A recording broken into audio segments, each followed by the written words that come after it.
Hello, everyone. Thanks for joining us. We're here today with our friend Cassidy Hall. Cassidy's an author, award-winning filmmaker, podcaster, ordained minister in the United Church of Christ, and leading voice in contemplative spirituality. She's the co-host of the Encountering Silence podcast and the creator of the Contemplating Now and Queering Contemplation podcasts. Her films include In Pursuit of Silence and Day of a Stranger. Her new book is titled Queering Contemplation, Finding Queerness in the Roots and Future of Contemplative Spirituality. Born and raised in Iowa, Cassidy currently serves as Director of Communications for the Heartland and IKC conferences in the United Church of Christ. Her MTS thesis is titled Awakening Mysticism with the Scholarship of Three African American Women and features the work of the Reverend Dr. Barbara A. Holmes, Spiritual Directors of Color Network founder and friend of ours, Therese Taylor Simpson, and Dr. Joy R. Bostic.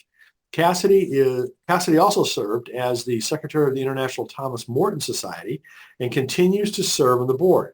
Cassidy co-authored Notes on Silence, and her work has been featured in devotionals in the Christian Century, Convivium Journal, the Thomas Merton Seasonal, the Thomas Merton Annual, Huffington Post, Pathos, and the National Catholic Reporter. She's also worked on the editorial staff of the Wilbur Award-winning blog, Sick Pilgrim. Cassidy currently resides in Indianapolis, where she's studying for her DMin degree. And you can learn more about Cassidy and all her great work at CassidyHall.com. So Cassidy, it's so good to see you. Congratulations on all your work, and thanks a lot for joining us. Thank you so much, Brian. It's so great to be with you, and I just really appreciate the invite. My bio is a little bit of a tongue twister. I realized, when I first came to contemplative spirituality, I had no idea how to even say the word. And then the whole difference between contemplative and contemplate and all those differences, it took me a while to jump into that. So I, it's quite a tongue twister. I can never pronounce contemplative correctly. I always want to say contemplation, Or yeah, contemplative or like, yeah, yeah, yeah. yeah. And so I'm assuming I'm saying it correctly Yeah, when I say abs contemplative, but I always stumble over that. absolutely. Every way it's said is right to me. I mean, that's one thing that I hope that the book gets across is the accessibility of contemplative spirituality and the ways that we're already doing it. We just don't use that name for it. We don't talk about it in that way. Yeah, that's what I want to get into in our conversation because, I'm still learning about that whole area. But what else besides, what I kind of gave as a high level bio would you like people to know about you? Well, what else is there to know? I guess I guess I would say is that I am an avid hiker. I really enjoy hiking. I enjoy getting outside. Today it's raining. I love rainy walks. And I am an avid plants collector. I have a lot of plants right now. So those are some of the things that I'm thinking about. A Then lot of, I guess I should mention too that you're going to be appearing at the Wild Goose Festival this summer, yes. which I've enjoyed tremendously. So I'm glad that you're going to be there again too. Yeah. Yeah. I'm excited to be there. Excited to get really hot and sweaty while doing all kinds of learning and, listening and hopefully doing a podcast interview there as well. So, Good, good, good. Well, yeah. it's a wonderful event. I'll miss it this year, but I'm really glad that you're going to be able to go. Thanks.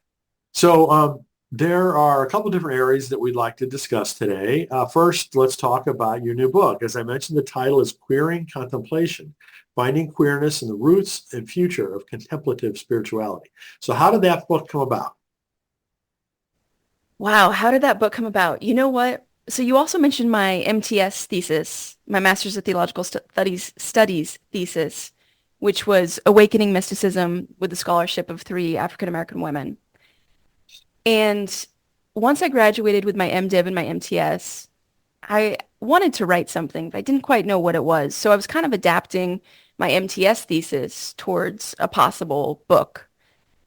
And ultimately, somebody gave me the time of day to say, you know what? You shouldn't write this. You're a white woman. Ah. And where's your story? Where are you? Hmm. There's none of you in this.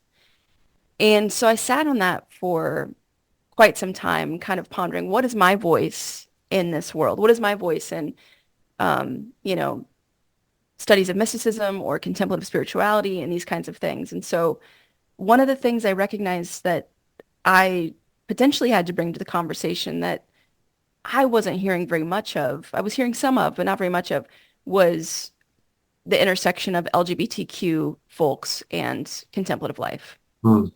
So after that, I kind of went down a totally different direction and worked on a book proposal that focused more on my own voice, my own stories, my own experiences of the ways that contemplative life has awakened my queerness, how queerness has awakened my contemplative life, and the ways those two things feel so similar to me in Hmm. my identity. Hmm.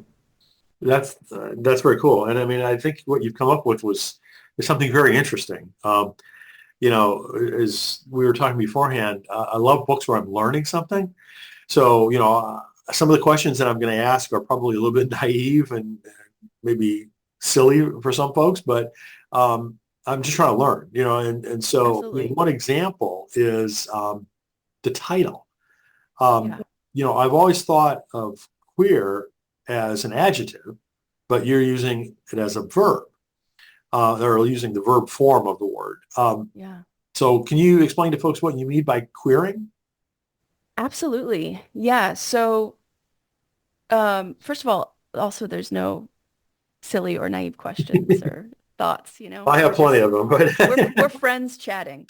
Um, so I think first I want to name the fact that the etymological roots of the word queer go back, I'm trying to remember what century. I'll tell you for sure once I look it up, but I want to say it's like the 14th or 15th century, not totally positive, in Scots, language primarily of Scotland. And it wasn't until the late 19th century when the word began to reference homosexuals or Hmm. homosexuality. But prior to that, and so really for most of the life of the word, it actually meant odd or strange or oblique. Hmm. These kinds of like weird, odd, strange. And so moving the words, when I move the words towards queering, when I think about queering something, I'm thinking about it in a way of looking at things differently. So looking at things through a lens of oddity, through a lens of strangeness, through a lens of obliqueness, through a lens of curiosity. In the book, I say that queer is not just related to my sexuality, but it's also the way I tilt my head to look at the world. And the Reverend Dr. Pamela Lightsey, who wrote Our Lives Matter, A Queer Womanist Theology, she says that to say that I am queer is not only my self-identity, but it is my active engagement against heteronormativity. So when we queer something, we're actively engaging against dominative forces. We're actively engaging against the forces of patriarchy, heteronormativity, capitalism, anything that is antithetical to the justice and liberation of all people. So when I say queer in contemplation, I'm saying, we're looking at it differently. We're looking at it with our heads tilted. We're stripping it from the grasp of dominative forces. Um, yeah, I don't know if that's helpful. Yeah, yeah. No, Okay, that comes across in your book. I mean, good, in terms of good, how you're approaching this, it seems to me anyway. good. But even the word contemplation then too, I initially, I guess when I first started coming into experiencing more of the, spiritual publishing arena, I thought of contemplation more as meditation. Yeah. But from reading your book and talking to other people and other things, to me now it seems more something like what Frederick Buechner would call paying attention. Mm, Contemplation of meaning paying attention to your inner world and your outer world too. And then the queering contemplation is something like open-mindedness. mm, As you said, viewing the world from a less than traditional perspective, maybe, or whatever. Hmm. But I'm not sure if I'm, using all those words correctly or not. How do you think of that? Yeah, I think, if I had to funnel down what contemplation is to me into the most concise form, I think I would just simply name it as the sacred pause or a sacred pause. And the reason I would define it like that is because everyone's going to define what sacred is differently for themselves. Everyone's going to define what a pause is differently for themselves. And I like what you said about paying attention, right? Simone Weil says that absolute unmixed attention is prayer. Hmm. And so I think in that way, thinking about both of those things, contemplation can be prayer, contemplation can be meditation. Contemplation can be me looking at this tree outside my window. Contemplation can be the deep sigh of relief a parent takes when they finally have a moment, folding laundry away from their screaming children. Contemplation is things that we're always doing throughout our day that bring us back to that sacred center, that bring us back to that sacred pause, Hmm. that that stillness, that solitude, that peace within. And again, it might only be a second sometimes, and sometimes it's a 20-minute intentional sit, and sometimes it's a weekend retreat. Or I just think it's so important and so crucial to recognize the times that we are already doing it, because another thing about contemplative spirituality that I've found is there tends to be this deep encouragement of having a practice and a rhythm. And I'm all for that. And I think that's important. And I think for me, that's been very, very helpful. And it can be really, really discouraging for people who don't yet have a practice or who don't know where to begin. And I think the best place to begin is to always recognize that we're already doing it. That, honestly speaking, that's really helpful for me. The whole idea of sacred pause, because I'm not good at meditation or anything like that at all. My Sure. attention span is, a nanosecond. Yeah. And, my whole life has been go, go, go, go, go. And I kind of honestly feed off of, and thrive on a lot of activity and keeping busy and being busy and juggling 27 things at once. I don't like Sabbath or, in some of, Yeah. the more, traditional ways of thinking of it. But yet, many of my really good friends do, right? And I respect that highly. But this Yeah. whole idea of a sacred pause, I can see that in my life all over the place, Yeah. Yeah. but quite honestly. Yeah. I mean, noticing the dewdrops on a leaf in a morning walk, making sure we pause to see the butterfly fluttering by. I mean, these sacred pauses can happen all the time, and you're already doing them. Yeah, yeah. You No, know? thank you for that analogy. I love that phrase. That's very helpful. Good, good. So in the book, you mentioned a conversation with an editor at an unnamed publishing house as saying that their company would probably view LGBTQ voices as more liability than asset. And, as you know, I've worked with lots of different publishing houses in the Christian space through my Writing for Your Life and Publishing in Color conferences. And I've heard or experienced, similar kinds of things. Yeah. Um, so I view, not wanting to publish LGBTQ voices as another form of discrimination, just like not wanting to publish authors of color. Right. And over, recent years, it seems like publishing houses are more willing, in some cases anxious, to publish voices of color. But do you think that they've shifted the needle much in terms of publishing, the LGBTQ voices?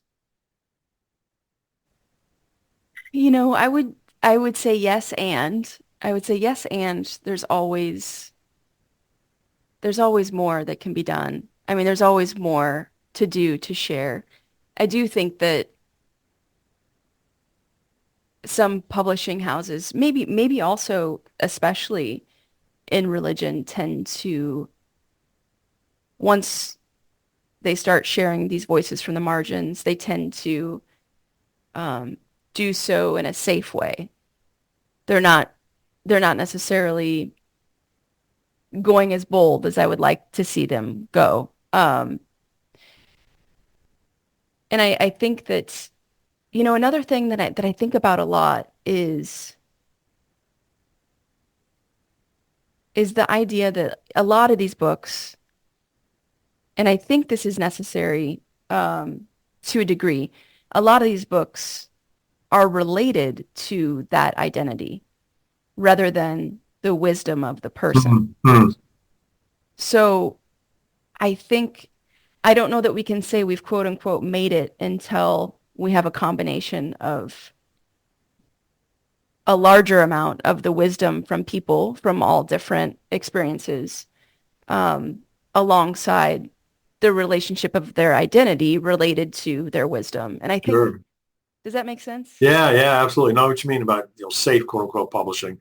You know, Yeah. um, and there's a spectrum within Christian publishers, right? I mean, your book is published by Broadleaf Books, right? Which I have a great amount of respect for, and my humble opinion has done a lot in terms of publishing marginalized voices, Yeah. across a variety of types.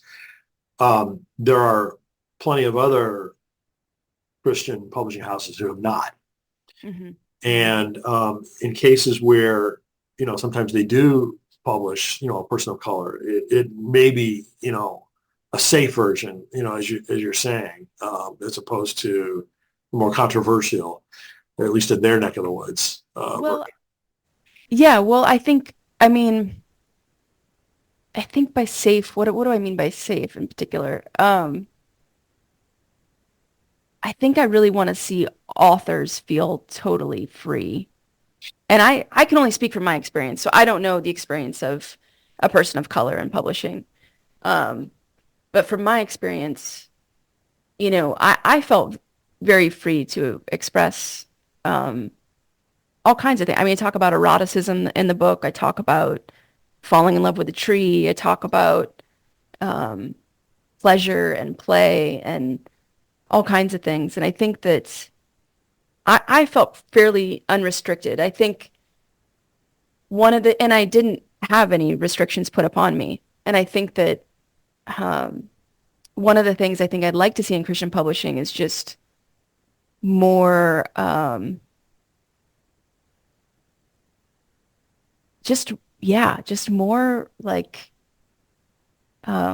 ways to learn and to grow in these ways and to hear from the marginalized um, from a perspective that's not even hindered by religion or um, expectation or um, I think some of my favorite Christian books, relate to intersectional marginalized identity. So whether it's the, queer person of color um, or the, you know, disabled immigrant or, these kinds of intersections of identity, of marginalization, I find really, really, really helpful because I think there are so many voices that have been missing from the table of Christian publishing that we've got a lot of work to do to get them all at the table.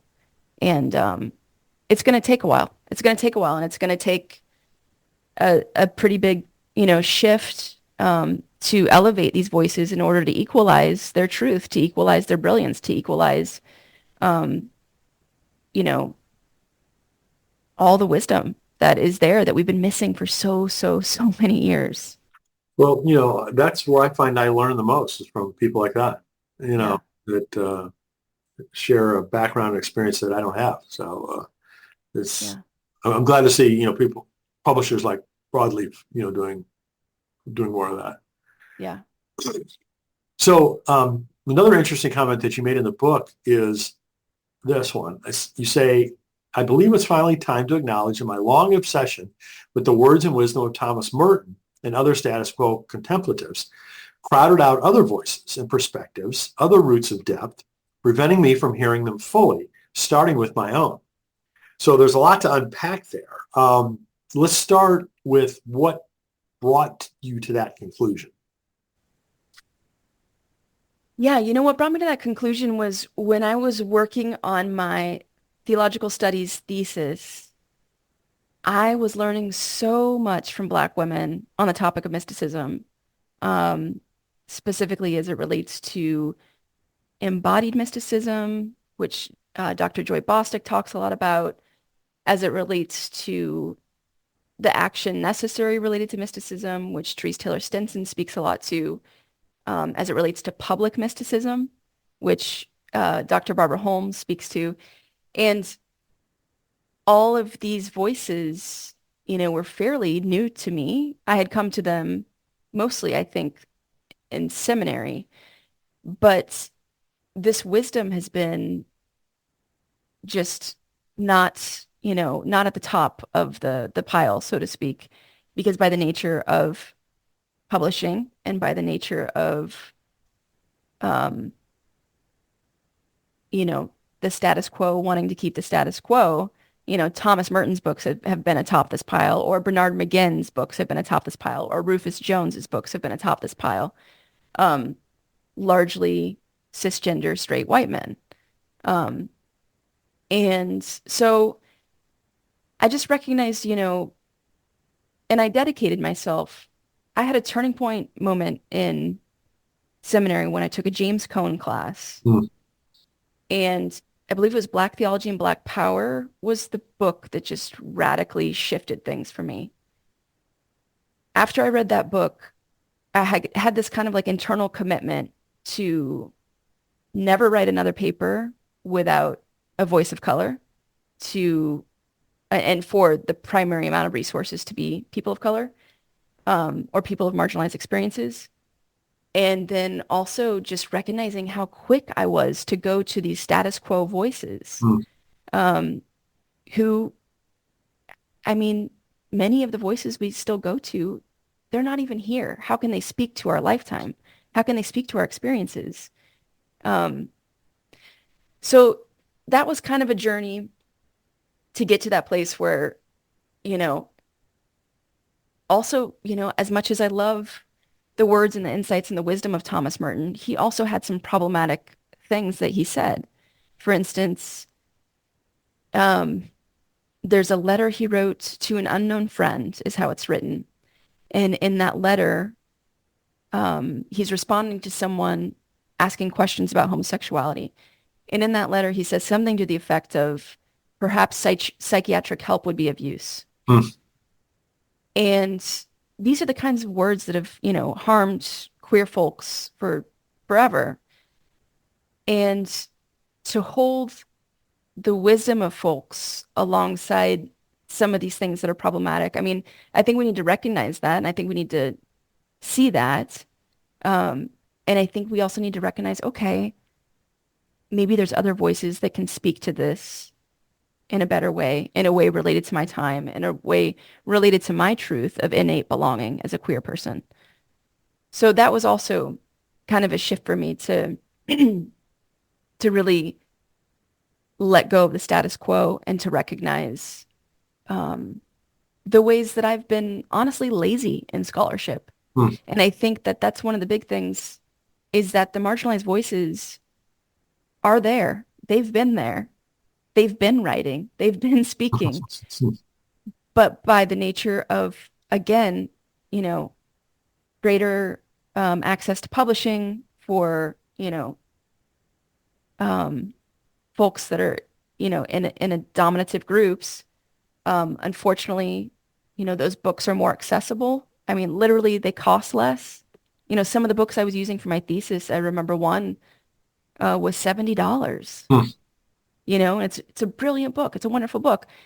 But by the nature of it just being so difficult to find because so few were printed, Hmm. um, you know, and that's not going to change until we start buying those books, until we start really heeding those voices and listening to that wisdom, in all realms, not just in everyday Christian reading or spiritual reading, but also in our scholarship and in the ways we choose to study. So how did this realization allow you to, as you said, unblock your own views? Unblock my own what? Views. Your own expressions. Yeah. Um, because I came to contemplative spirituality predominantly through these voices, Thomas Merton, Henry Nouwen, Richard Rohr, even Cynthia Bourgeois or um, Jim Finley. Um, I didn't even know the context or what it would mean or look like, or if there was anything different or important about my queerness as a contemplative, because none of the voices I had listened to ever spoke to that. So I think that made me recognize, okay, this is an aspect of identity that I'm experiencing as missing from the conversation of the people that I've been reading and heeding. And yeah, and that kind of helps me to recognize, okay, maybe there's something I can bring to the conversation. Um, and then the book happened. Good, good. So, what would you like for people to most take away from the book? Yeah, I love that question, Brian, because I think it goes back to the beginning of this conversation and the accessibility of contemplation and the accessibility of contemplation as not only something that we're already doing, but something that we're already doing with that tinge of queerness. Because I think contemplative life is innately queer. I think contemplative life is innately odd and strange and unique and wonderful and weird because we have monastics who live in the monastery for their entire lives. Contemplatives take time to intentionally be still, intentionally have sacred pauses. There's so many ways in which contemplative life is beautifully weird. And I think it really invites us into something that deeply tethers us to the divine. Hmm. So, if we could, I'd like to shift gears a little bit and Okay. talk about finding your next calling. Um, so, you've worn several different hats. What would you say is your process you found best for discernment of, what to do next, which path to go down? Yeah. Um, I've had some pretty odd um, shifts in my life. And, um, in 2011, 2010 through 2012, I think I was working as a counselor in Iowa. And I was working at a community agency. I was really burnt out. I was overworked and underpaid, all the things, right? Paperwork piled up. Um, and I was new to the field, and so naturally I was given extra work and those kinds of things. Um, and I started having panic attacks at that job. Hmm. And that was a really big turning point for me. And that is when I started to read Thomas Merton's New Seeds of Contemplation. Hmm. And I was reading it in between clients and forgoing my paperwork. And um, and that's a big shift that led me to change something. And ultimately that led to me traveling to Gethsemane Abbey in Kentucky, falling in love with the silence there, coming back to my job, putting in my 30-day notice, and traveling to all 17 Trappist monasteries. Wow. And I will never forget, that was about a 6-month period. And I will never forget that the only thing I knew for those 6 months was that I didn't know what I was doing, but I knew I was supposed to be doing it. Wow.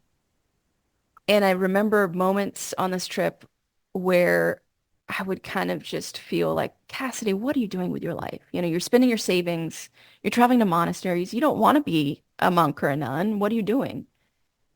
And I just kept hearing, like, I don't know what I'm doing, but I know I'm supposed to be doing it. Um, and sure enough, I just kept following that sense of knowing.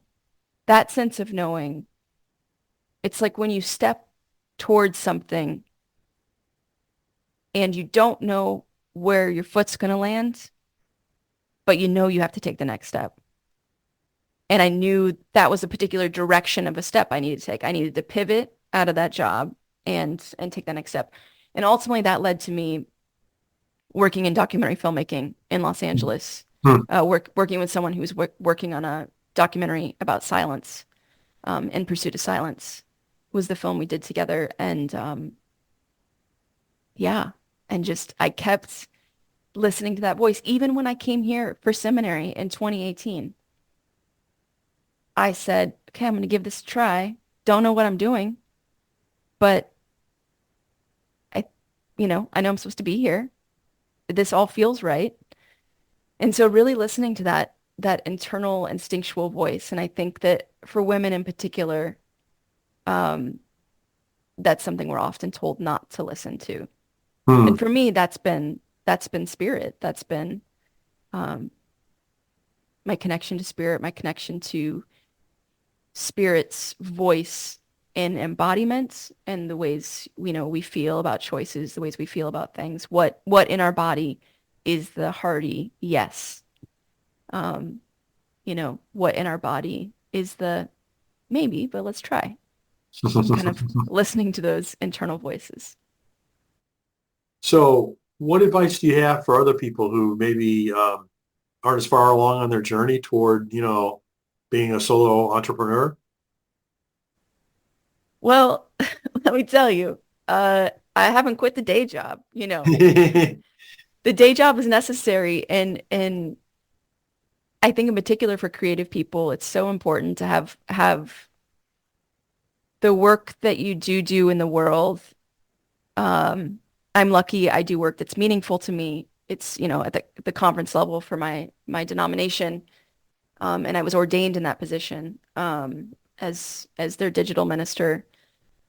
And, I think one really important thing for creatives to have in that dynamic is find flexibility because we all know when the creativity strikes, it is never a convenient time. It's us in the middle of a meeting and we need to get out our, notes app or jot down, some phrase that came to our head that, could mean something in 3 weeks or might mean nothing. But those moments we have to keep capturing because capturing those moments, capturing those phrases is a lot of what keeps that part of us alive, that part of us afloat. And maybe for the musician, it's, you know, something that they hear, tune they hear in their head that they need to write down or hum in their notes app or something. So, yeah. Cool, cool. So, I realize you're in the midst of a major book launch, and we all know how much time and energy that takes. But is there anything you can talk about in terms of the future? Um, Whether it's, books or anything else that you have thought about or you're ready to talk about? Yeah, I could share a little bit about I started working on my dissertation for my doctorate, and that's going to focus on queering mysticism Hmm. and the innate weirdness of mysticism, Um, from the ways mystics have fallen in love with trees and nature to the ways that